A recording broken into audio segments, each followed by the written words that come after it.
Posgrados UNAM: la metamorfosis posmoderna de la estética en los fenómenos escultóricos y arquitectónicos contemporáneos en la Ciudad de México. De la teoría a la praxis. Maestrante Alejandro Herrera. Tutor Dr. Pablo Esteves Cubli. Segundo semestre, maestría en artes visuales. Escultura, agosto del 2020. Entendiendo un fenómeno como un suceso u objeto que se percibe con los sentidos e interpreta de manera personal por medio de las capacidades intelectuales del individuo, es que le llamo fenómeno arquitectónico y escultórico al advenimiento material constructivo, artístico, ideológico, económico, social y cultural, con características de presencia física y material tridimensional, con atributos de habitabilidad y narrativa visual que desemboca en una manifestación estética que es representante del tiempo expandido, conocido como era contemporánea, y que puede ser situada conceptualmente entre los años de 1945 y 2020.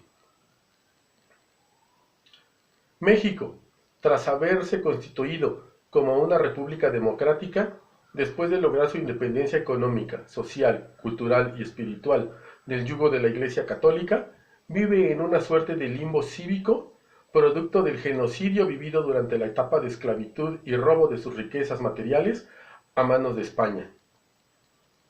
Para dar forma y sustento civilizador a la nueva República Mexicana, fue necesario comenzar a construir una identidad social y regional que reconociera las diferencias étnicas de los diferentes nichos poblacionales que habitaban en el territorio geográfico demarcado por la frontera con Estados Unidos al norte y con Guatemala al sur.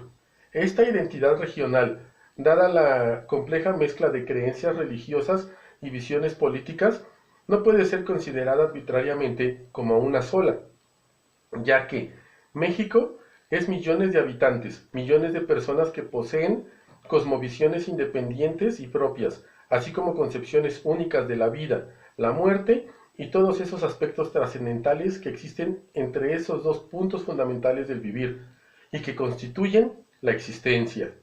Por lo que lo más correcto es llamar no una identidad nacional, sino las identidades de todos los Méxicos, que son justamente las identidades de todos los individuos que forman nuestra inconmensurablemente rica cultura nacional y que constituyen el concepto de mexicanidad y de lo mexicano, conceptos e ideas que se enriquecen con el pasar de los años, con los acontecimientos sociales y las acciones individuales, ya que llamarle algo mexicano es motivo de responsabilidad y de orgullo, más si se tiene en cuenta la difícil relación política y económica con los Estados Unidos de Norteamérica.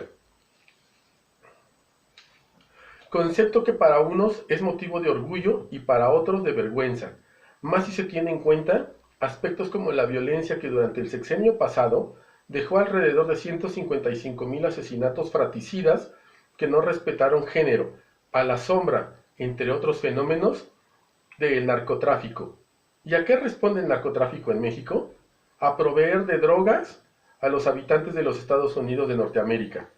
Lo que hace aún más lamentable el fenómeno de la violencia en nuestro país, en donde México vive una guerra interna, en donde las personas se torturan y se matan entre sí para satisfacer las necesidades de dopamina de un país extranjero. Sin embargo, los motivos de orgullo que constituyen la mexicanidad son muchos y variados.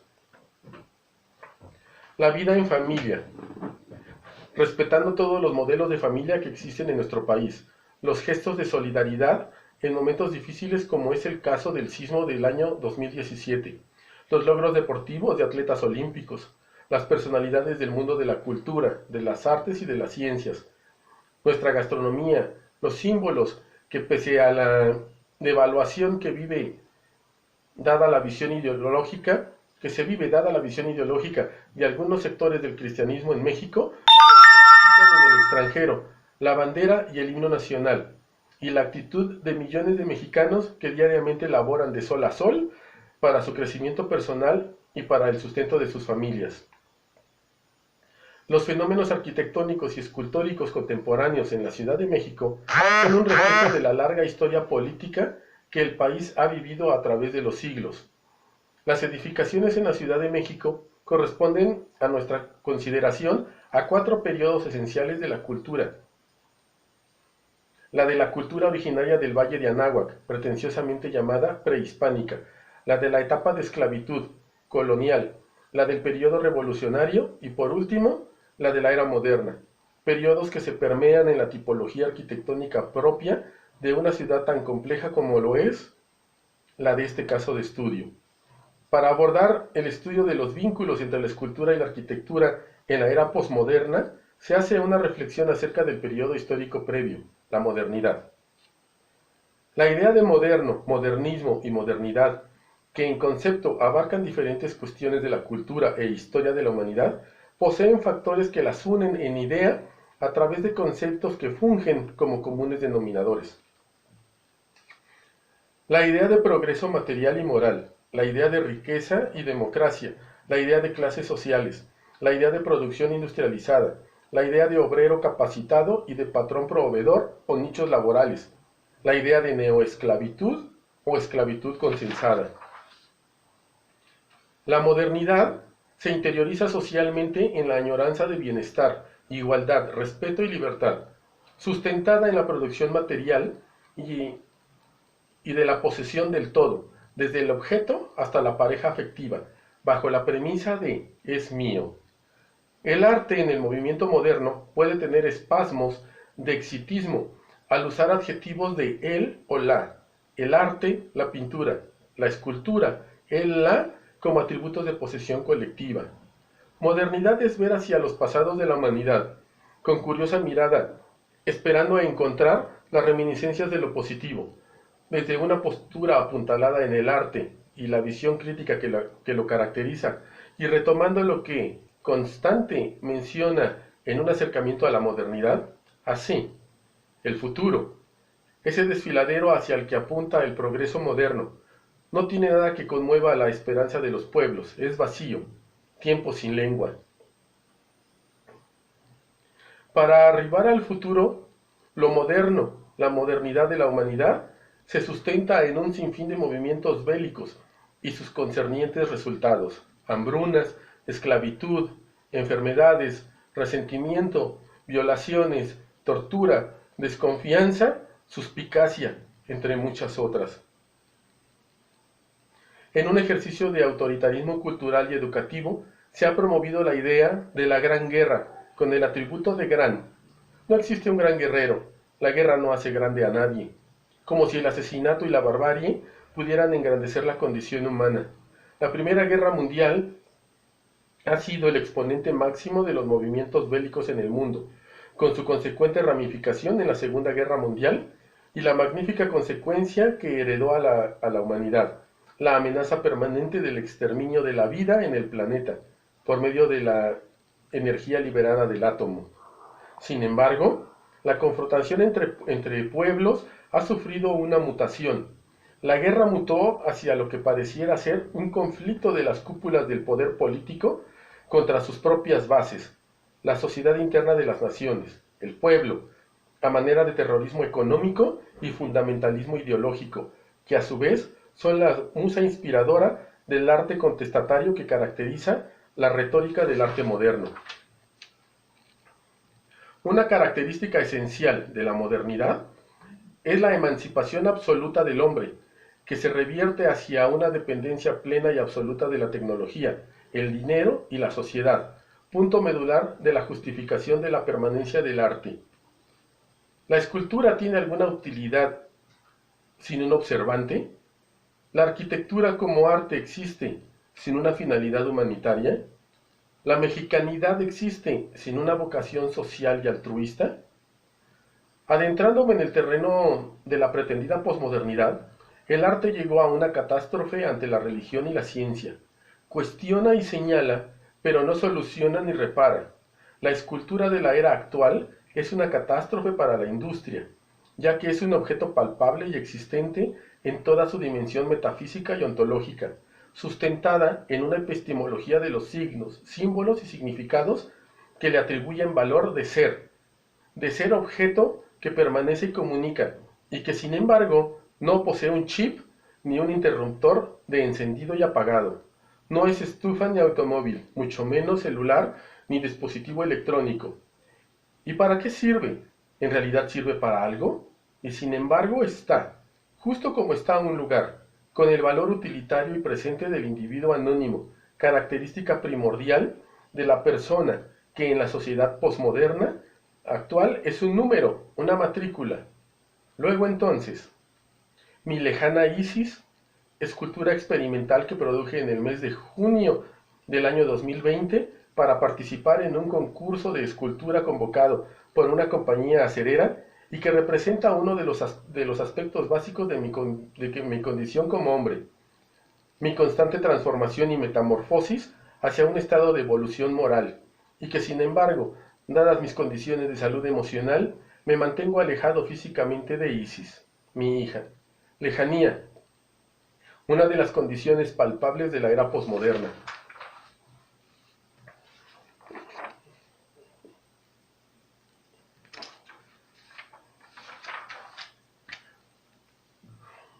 El movimiento moderno crece y se extiende hasta después de la Segunda Guerra Mundial, en donde se convierte en la globalidad más que en la posmodernidad, ya que la supuesta nueva era social y cultural no evoluciona, tan solo avanza pobremente en lo tecnológico. El arte pierde la técnica y se dedica a replicar conceptos sin aportar soluciones que impacten en cambios radicales hacia un estado de mejoría en las condiciones de convivencia y respeto entre los seres humanos. Una diferencia real en el tiempo-arte hubiera sido el hecho de hacer religioso al arte, en el sentido de promover la espiritualización del ser humano, en el ejercicio de criticar y señalar los hechos corruptos de la humanidad, pero aportando elementos promotores de buena voluntad, solidaridad, empatía, comprensión, amistad, amabilidad, respeto, bondad y compasión entre las personas de realidades socioculturales y económicas diferentes. A propósito de este punto, experimento con la escultura titulada Buenos Voluntades, que es una pieza que narra la equidad e igualdad que pueden, en teoría, dar paso a un marco de respeto pleno hacia las diferencias sustanciales que existen entre todos los habitantes de los Méxicos, que hoy en día no deja de transformarse. La modernidad expandida va más allá de las explosiones en Japón. La bomba atómica tan solo es una consecuencia natural de la barbarie humana. Es la propia naturaleza del ser humano expandida en su propia naturaleza renovada, como se lee en el rótulo colocado en la parte superior de los crucifijos. INRI, Ignius Natura Renovatus Integrum. La naturaleza humana se regenera íntegramente por el fuego. El arma se perfecciona en la guillotina y la horca. El hueso usado por Caín, transformado en aviones kamikaze para llevar a cabo el 11-11, y que tiene su clímax en la gran complejidad que encierra la suspicacia generada por el COVID-19 y todas las series de interrogantes que despiertan. ¿Existe? ¿Es una herramienta de control? ¿Es un experimento social global? Dentro del paradigma de la fenomenología que se presenta en este caso de estudio, cabe la interrogante: ¿qué atributos otorgan las categorías de escultórico y arquitectónico a una obra determinada? ¿Y qué valores asignan la categoría de estético a un desarrollo constructivo tridimensional que fluctúa entre lo habitacional y lo meramente contemplativo? La maestra en arquitectura, Evelyn Santander, catedrática del posgrado en arquitectura de la UNAM, durante un coloquio celebrado en la Facultad de Estudios Superiores Aragón en el año 2018, mencionó al respecto que toda obra habitacional, independientemente de su extracto socioeconómico, posee cierta estética que le vincula con los valores que la arquitectura posee.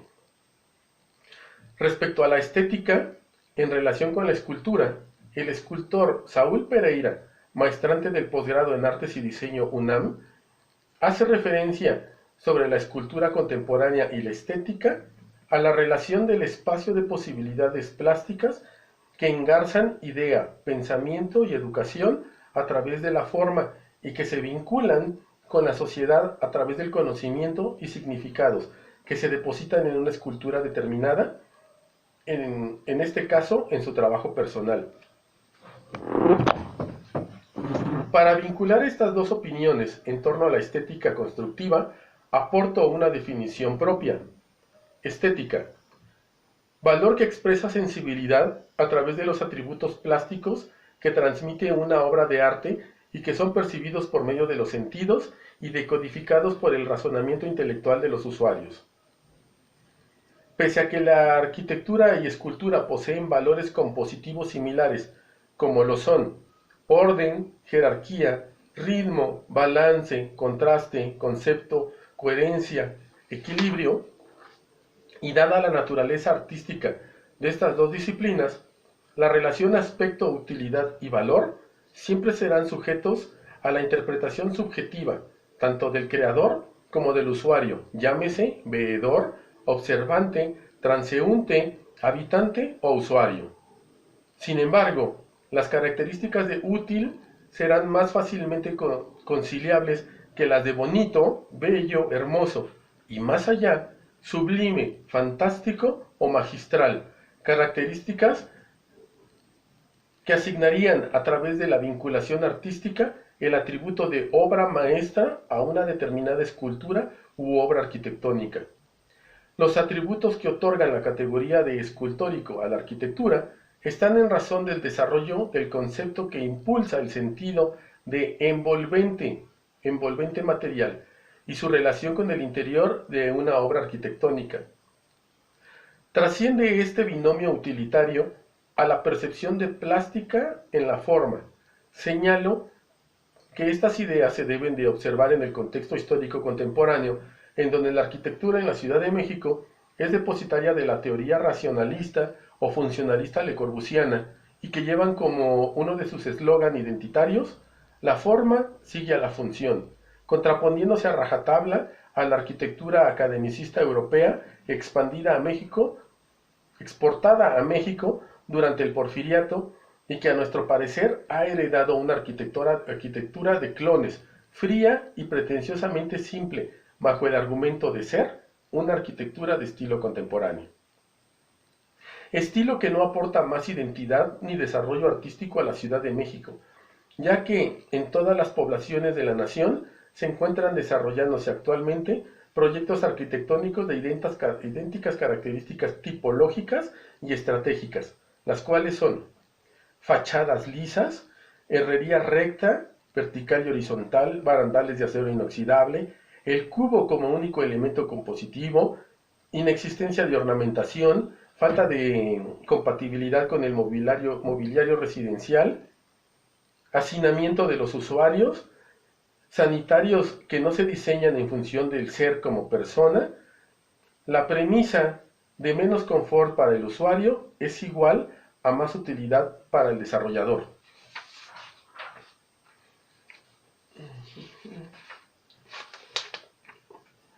Este es un ejemplo de arquitectura contemporánea en la Ciudad de México versus un ejemplo de arquitectura contemporánea desarrollada en la ciudad de Yucatán versus un ejemplo de arquitectura contemporánea urbana en la Ciudad de México.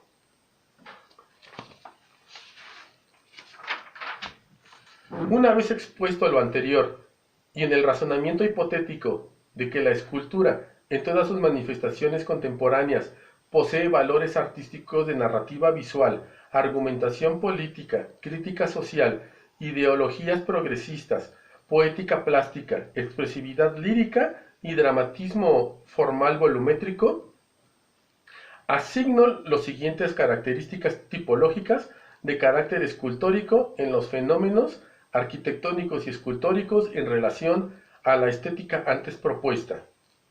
La obra arquitectónica ha de poseer signos de época, señales de anacronismo, valor de jerarquía, proyección visual metaespacial, peso narrativo, lírica emocional, simbología ontológica que vincule a los usuarios con el entorno y provoque recuerdo en los transeúntes o visitantes, generando así identidad de sitio. Un ejemplo de arquitectura escultórica es el Museo de Arte Contemporáneo Rufino Tamayo, de los arquitectos Abraham Saludowski y Teodoro González de León.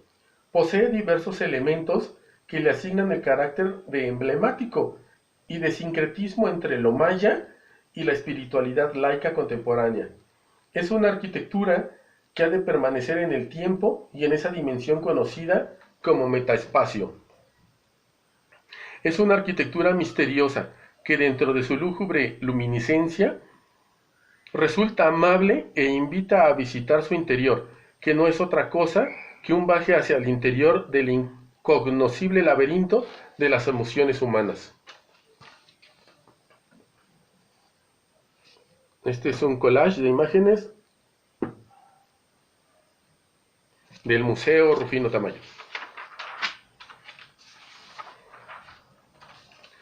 El punto de inflexión en relación a la transformación de la estética en la fenomenología aquí estudiada se da en lo concerniente al desarrollo de una arquitectura política y económica que se enmarca y evidencia los grandes abismos de desigualdad social y cultural y económica que caracteriza a la Ciudad de México, como reflejo fiel y palpable de la realidad política que vive nuestro país. Una realidad en donde el 50% de la población vive en la pobreza y el 15% en la pobreza extrema, con todas sus consecuencias de violencia y crimen. 1945-2020. La transformación de lo escultórico. La temática narrativa y visual transmuta de lo orgánico a lo constructivo y conceptual. Transformación de lo arquitectónico. De la vocación artística a la tendencia internacionalista racional, excluyendo el carácter social, demográfico y espiritual de la arquitectura. Hablar de arquitectura contemporánea es hacerlo de una arquitectura de la desigualdad, que obedece a una estética planificada con alevosía, que desde mi postura y perspectiva como escultor, favorece solo a un número reducido de habitantes de México. Aporto como muestra no imágenes, sino nombres de arquitecturas que en su lectura y redacción revelan un poco de la coyuntura y problemática que se estudia y analiza en la tesis de posgrado titulada Escultura Arquitectónica Mexicana, Producción y Análisis Crítico, que problematiza el estado actual de la arquitectura en la Ciudad de México en lo tocante a la democracia de la responsabilidad socioespacial, desde la perspectiva del quehacer escultórico, con la finalidad de aportar una estrategia escultórica multidimensional que abarque desde la producción de esculturas hasta la crítica y evidenciación de fenómenos de corrupción, exclusión y marginación derivados de la negligente aplicación de parámetros arquitectónicos en la Ciudad de México. A continuación, expongo el índice de la publicación titulada Arquitectura Contemporánea Ciudad de México 2020, editada por el Colegio de Arquitectos de la Ciudad de México y la Sociedad de Arquitectos Mexicanos. Hago una invitación a observar el nombre de las arquitecturas mencionadas en este catálogo y la contextualización geográfica de las mismas, con la finalidad de reflexionar sobre el fenómeno de la llamada arquitectura de vanguardia y su realidad en el contexto global y democrático que vive nuestra ciudad.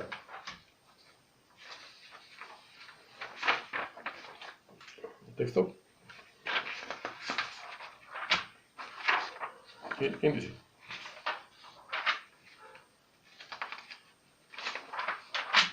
Conclusión. Nuevas temáticas.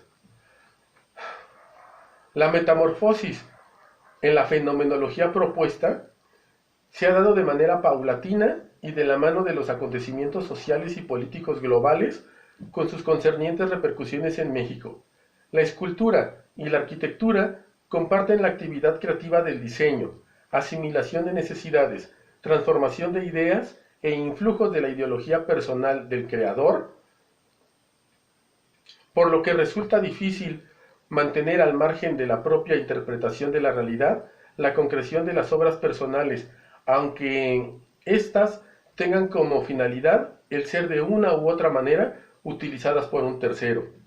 La transformación estética de estas dos disciplinas artísticas está enmarcada por los sucesos políticos nacionales, en el caso de la arquitectura, en función de la utilización de programas de vivienda como medio de obtención de votos en campañas políticas. No resulta coherente que las promesas electorales de infinidad de candidatos vayan, entre otras, en el sentido de reducir los índices de crimen y de violencia en la ciudad, y que sin embargo estos vayan en aumento, así como el sentido de peligro y de agresión generalizada en una ciudad con las características culturales tan diversas y vastas como las que se dan hoy en día. En la Ciudad de México, el costo de edificación promedio es de 6,000 pesos por metro cuadrado con acabados básicos, funcionales y sobrios. Esto contemplando materiales y mano de obra, por lo que resulta de llamar la atención que proyectos residenciales con características de distribución, funcionamiento y ejecución técnica muy similares acaban teniendo una apariencia tan diferente dependiendo de la colonia y alcaldía en donde se llevan a cabo, siendo las zonas de alto nivel adquisitivo las más cuidadas en cuestión de arquitectura estética, y las zonas de condiciones económicas no tan favorables presenten un fenómeno al que yo denomino una arquitectura del abandono, concepto que dada su magnitud abordaré en trabajos futuros y que hablando someramente se refiere a la condición de falta de iluminación, de espacios demasiado reducidos, de hacinamiento, atropello del reglamento de construcciones de la Ciudad de México, problemas de suministro de agua, condiciones estructurales nocivas, fachadas deterioradas, elementos ornamentales en pésimas condiciones y en general una apariencia que denota una completa indiferencia de las autoridades administrativas de cada alcaldía hacia la regulación y más aún hacia el rescate en pos de la dignidad del total de los habitantes de cada colonia de la ciudad. La metamorfosis no corre en el tiempo del pasado al presente de manera positiva, y para ejemplificarlo en la era contemporánea, en un contexto global de modernidad y posmodernidad, me remonto a Europa, en el año de 1945, concretamente a la ciudad alemana de Berlín, que al finalizar la Segunda Guerra Mundial se encontraba literalmente destruida y arrasada. El periodo de tiempo transcurrido hasta la actualidad es de 75 años. La Ciudad de México, desde la llegada de la era moderna, no ha sufrido ningún acontecimiento bélico similar, y sin embargo, la ciudad no presenta las características de tipología y estética urbanas que presentan Berlín. Más allá de parámetros de economía e idiosincrasia de sus habitantes, este caso me refiere a un fenómeno puramente político, en donde las condiciones de estética arquitectónica que constituyen el cuerpo material de la ciudad son mantenidas al límite de lo correcto y del desarrollo en una especie de constante y permanente promesa de la clase gobernante, de algún día haremos lo correcto, algún día haremos que mejore, mientras tanto queremos sus votos. La escultura experimenta una metamorfosis del naturalismo orgánico y políticamente ideológico de temática postporfirista y de discurso político institucional hacia una nueva corriente que se mueve entre la modernidad revolucionaria rusa y la posmodernidad nacionalista individual de libre interpretación de los creadores mexicanos. La escultura, con sus nuevas temáticas de lírica expresiva, encuentran en la geometría un nuevo campo de desarrollo formal y volumétrico. El escultor Manuel Felgueres hacía referencia a la necesidad de innovar y traer a la realidad elementos completamente novedosos. A esto le llamo yo advenimiento creativo, que es la acción deliberada de crear vida, de transformar la materia, de asignar existencia y presencia a una idea, transformándola en objeto visible, audible y palpable. La permanencia de los bienes culturales se transforma o sufre metamorfosis múltiple, pero ¿en qué se transforma? ¿En bienes sociales o referenciales, como en el caso de la escultura pública o semipública? El movimiento moderno heredó a la posmodernidad o globalidad expandida en la arquitectura es la negación de la cosmovisión biológica del hombre como ser animal y vegetal. Se convierte en la imperante necesidad de reducir al ser como ser ontológico a una mercancía con código de barra y etiqueta de cuánto cuesta, cuánto vale, cuántos caben allá adentro. Trascendiendo la posmodernidad hasta lo que María Gómez denomina la postmodernidad en el artículo titulado Paradigmas culturales para el siglo XXI, decimos que esta ha de traer al arte la sumatoria de objetividad, narrativa, sensibilidad del drama estético, oficio retomado de la pulcritud y el orden en la producción objetual del objeto escultórico. La escultura moderna es el paso trascendental hacia un nuevo estado de escultura, el del objeto escultórico construido y por consiguiente de una nueva carga temática para investigar y materializar. La arquitectura de las masas de la clase económica baja y media ha de dar un golpe de timón a fin de edificar la escuela, la vivienda, la oficina, la fábrica con la visión de proyectar una catedral gótica y ecuménica en la que no ha de habitar un Dios ciego, mudo, desentendido y apático, sino el ser que está aquí presente, en el aquí y ahora, usurpando el lugar del animal, de la planta y del mineral, que son las entidades originarias y dueñas del plano multidimensional conocido como planeta Tierra. Este ser presente se llama niña, se llama anciano, se llama humanidad, y en la medida en que el centro habitacional sea concebido como un sagrario, esta humanidad comenzará a dar un paso hacia la paz. Muchas gracias por su atención.